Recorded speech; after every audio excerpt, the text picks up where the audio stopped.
Hello and welcome to online training course for Stream Deck, and today we're going to have a look at the Stream Deck software that you have to download and install. As per the instructions on my review, we looked at this and discovered that the software is not obviously needed. However, it is needed, otherwise it doesn't work with OBS. So you need to download it and install it. Once you've done that, you'll have an icon on the desktop over here that you can obviously load up in the usual way, and this will give you a black screen area with a whole list of options down the side here, and these are the actual buttons that you're going to find on the Stream Deck device. These are the buttons, and they have two toggle states. They have a bright and a dim, and obviously this is when you press the button and they activate the options that you have set up within this program. So in order to have these actual various buttons set up, and you need to go through this process of setting up the buttons. They're pretty obvious, really. Now you have two things that you can do. You can have a folder in the normal way as you do on File Explorer. These are actually folders. So this is a apps folder, and in here I've set up two programs, so Vegas and OBS. So when I press the button on the Stream Deck, then these programs will load. Now the important thing, this is the easiest thing to do on the system. The other things are slightly less easy, however we'll show you those in a moment. So first of all, if we have a spare blank button that we're going to try, we will have to go down to opening a program. So this is open an app or a file. You click it and then drag it over to where you want the button to be. Now you can also move these around as well if you want to, so they're not in a fixed position. Now you can give it a title, and this will actually appear on the overlay in one of three different positions. So you can have bottom, middle and top. Okay, now depending on your particular icon, you may not need to have a title, but the most important part about this is the icon and the app file that you want to load.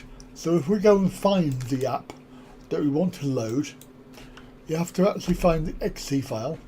So we need to, I don't actually know which one I'm going to load. Maybe we'll load,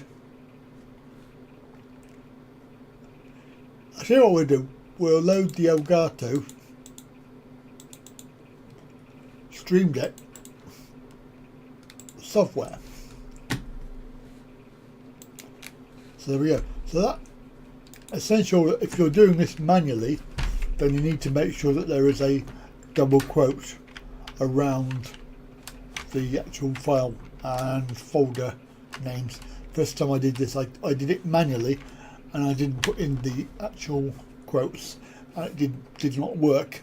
So you need to actually select the exe file, or you can actually do it manually. However, you do need to make sure that the double quotes are in there. As it is, it will work. If you click the button, you can press the button on the Stream Deck. It will actually load that software. Well, we've already got the software loaded, so it's not gonna. We'll probably end up with two copies of this. But the last thing that you need to do is actually set up an icon. Now this will be the icon that is displayed on the key. So this is probably the icon that comes with the program. Now for some you can actually create your own. If you right click it, you can either put your own on there, so set from a file, or you can create a new icon.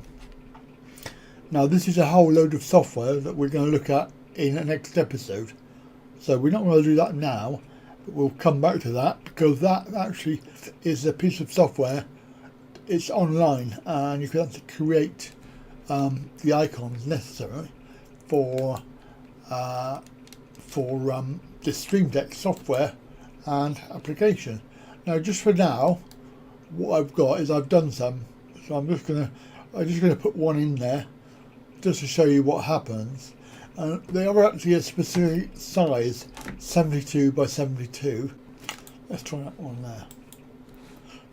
This is a icon file that I created within the software program that we're going to have a look at next time.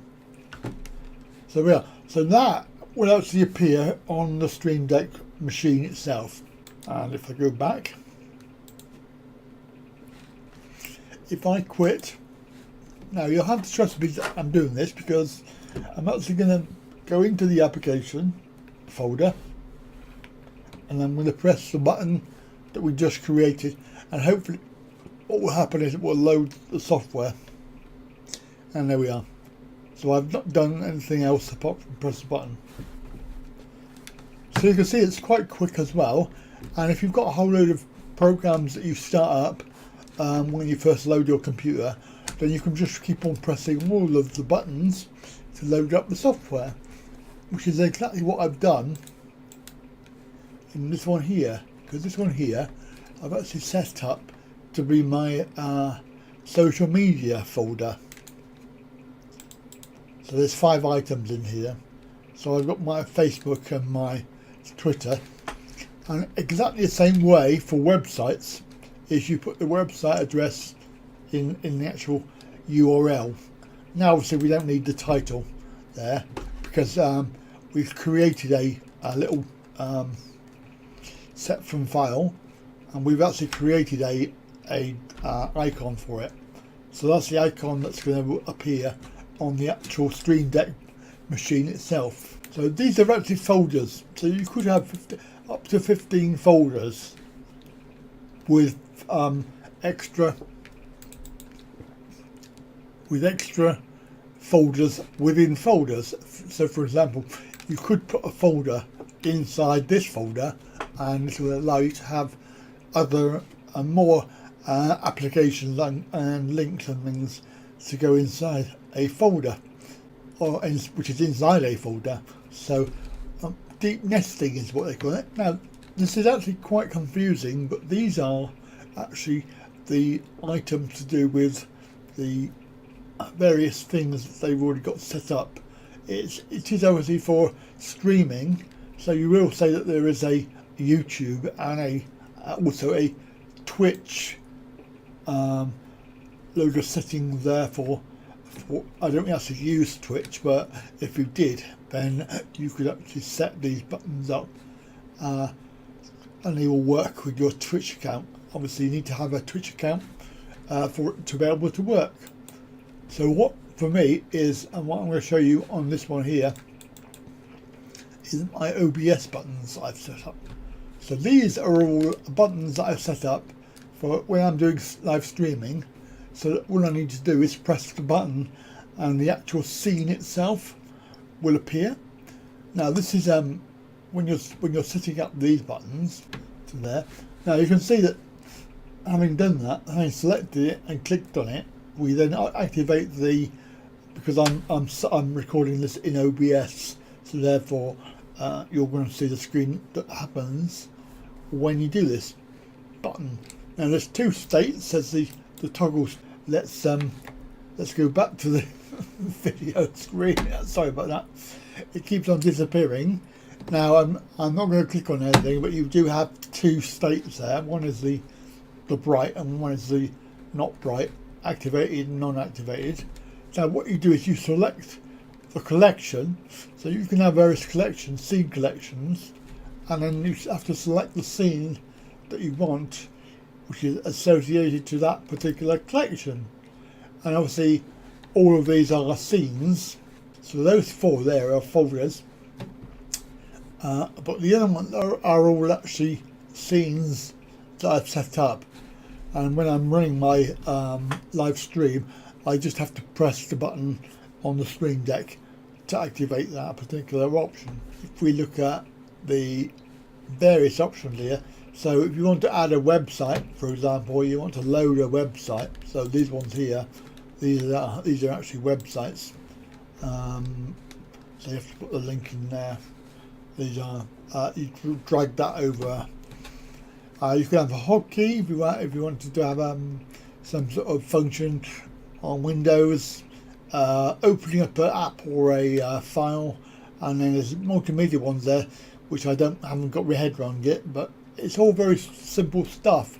And the Stream Deck folder there, which is create folder and switch profile. So your default profile for Stream Deck. So you could in fact have more than 15 keys within those 15, and you have up to 15 folders, and within those folders you can have up to 15 more folders within one particular profile.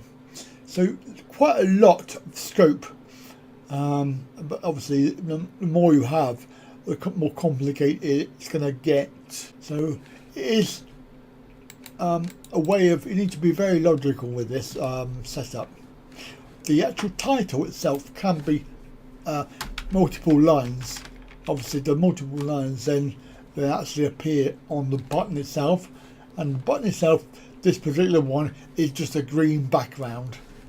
We'll come on to that next time. So that is the Stream Deck software. It can be very confusing and very daunting to start with. It did take me a little while to figure it all out, because there is no real instruction manual as such that comes with it. I had to do a little bit of research and also go onto the Stream Deck website to be able to find out how to actually get the thing to work in the first place. And obviously that is where I discovered you need to download the software. I hope you enjoyed this episode, and do come back for part 2. Bye for now.